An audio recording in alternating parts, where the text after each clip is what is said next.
আসসালামু আলাইকুম। Welcome to computer class. MS word ধারাবাহিক টিউটোরিয়ালে আপনাদের সবাইকে স্বাগতম।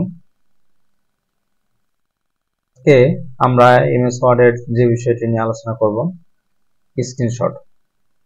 স্ক্রিনশট আমরা মূলত বিভিন্ন সময় আমাদের এটা প্রয়োজন হতে পারে। ধরুন আমরা যখন এমএস ওয়ার্ডে কোনো কিছু একটা লিখলাম বা কোনো নতুন কোনো টিউটোরিয়াল চালু করতে চাই, তখন আমাদের ওই বিষয়টার একটা স্ক্রিনশট প্রয়োজন পড়ে। এটা আপনি দুটি পদ্ধতির মাধ্যমে নিতে পারেন। একটা আপনার কিবোর্ডের ফাংশন সিস্টেমের মাধ্যমে, কিবোর্ডের আপনার প্রিন্ট স্ক্রিনশট নামে একটা যে অপশন আছে, এই অপশনের মাধ্যমে নিতে পারেন। এবং আরেকটি সিস্টেম হচ্ছে এমএস ওয়ার্ডের ওয়ার্ড থেকে। এবার আমরা শিখব কিভাবে এমএস ওয়ার্ডের ফাইল থেকে আমরা স্ক্রিনশট নিতে পারি সে বিষয়টি। ওকে, আমি প্রথমে এমএস ওয়ার্ডের একটি ফাইল ওপেন করলাম। ফাইলটিতে আমার ধরুন এই অংশটুকু এখন স্ক্রিনশট নেওয়ার প্রয়োজন। তো স্ক্রিনশট নিতে গেলে আমরা যে কাজটি করে থাকি, এভাবে কখনো সিলেক্ট করি কিন্তু আমাদের কি স্ক্রিনশট হয় না। তো স্ক্রিনশট আমরা দুটি পদ্ধতিতে নিতে পারি। একটা বললাম কি কিবোর্ডের মাধ্যমে স্ক্রিনশট নিতে পারি, এবং অপোজিট হচ্ছে রিবনের সাহায্যে স্ক্রিনশট নিতে পারি। দেন আমরা এখন শিখব প্রথমত ফার্স্ট টাইম আমরা আমাদের পিসি থেকে কিভাবে স্ক্রিনশট নিতে পারি। সেটা নেওয়ার ক্ষেত্রে আপনারা প্রথমে কি করতে হবে, পিসির এখানে একটা অপশন পাবেন, এখান থেকে আপনি দেখতে পারবেন স্ক্রিনশট নামে একটা স্কিপ নামে একটা অপশন আছে। এখান থেকে আপনি এটা ক্লিক করলেন। ক্লিক করার পর এরকম আসবে। এখান থেকে আপনি ধরুন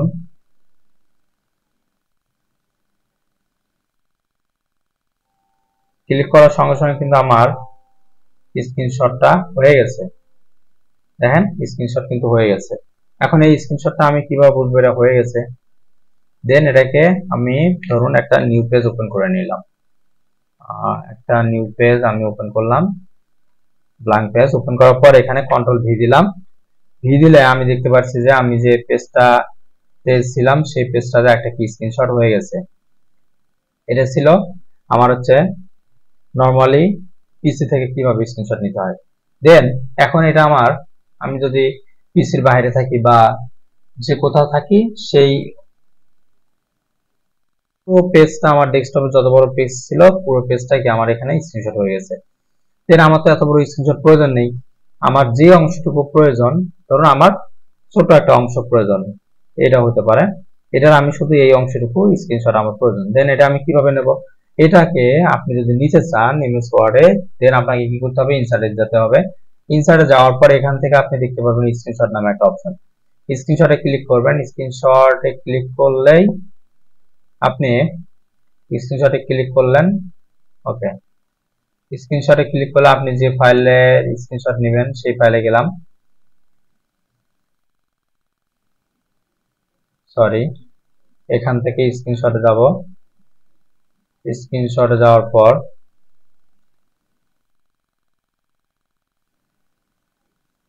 আর ধরুন এই অংশটুকু প্রয়োজন, কিন্তু স্ক্রিনশট হয়ে গেছে। আপনি এখন কি করবেন, এটাকে স্ক্রিনশট হয়ে গেছে। এবং যে কথা বলতেছিলাম, স্ক্রিনশট আমরা কিভাবে নেব, ইনসার্টে যাব। ইনসার্টে গিয়ে এখানে সিলেক্ট করব, স্ক্রিন ক্লিপিং সিলেক্ট করব। এরপর আমার যে অংশটুকু প্রয়োজন, ধরুন আমার এখান থেকে এই অংশটুকু প্রয়োজন, দেন এটা আমি সিলেক্ট করব। সিলেক্ট করার পর অটোমেটিক কিন্তু আমার এটা এমএস ওয়ার্ডের একটা ফাইলে পেস্ট হয়ে গেছে।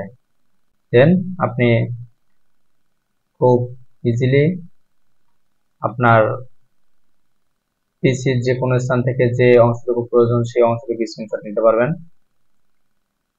প্রথমে আপনি কোথায় যাবেন, ইনসার্টে যাবেন। ইনসার্ট থেকে স্ক্রিনে যাবেন। স্ক্রিনশটে যাওয়ার পর এখান থেকে আপনাকে পিসি ডেস্কটপে নিয়ে আসবে। এখান থেকে আপনার যে অংশটুকু প্রয়োজন সেই অংশটুকু সিলেক্ট করবেন। দেন এটা অটোমেটিক হয়ে যাবে। এছাড়াও আরেকটা উপায় আপনি স্ক্রিনশট নিতে পারবেন। যে উপায়টা হচ্ছে, আপনি প্রথমে এখান থেকে যাবেন, অথবা হ্যাঁ, এখান থেকে যাওয়ার পর আপনি এখান থেকে স্ক্রিন নিয়ে যাবেন। এটা ফুল পেজটা স্ক্রিন হয়ে যাবে, মূলত পুরোটা কি স্ক্রিনশট হয়ে গেছে।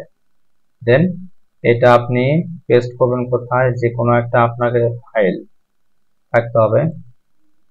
এমএস ওয়ার্ডের একটা ফাইল যদি থাকে, একটা ফাইল নেবেন,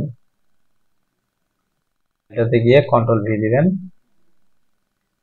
ভি দিবেন, তাহলে অটোমেটিক আপনার যে ডেস্কটপে যে স্ক্রিনটা ছিল, স্ক্রিনের যে স্ক্রিনশটটা হয়েছে সম্পূর্ণ ফাইলটা এখানে অটোমেটিক বসে যাবে।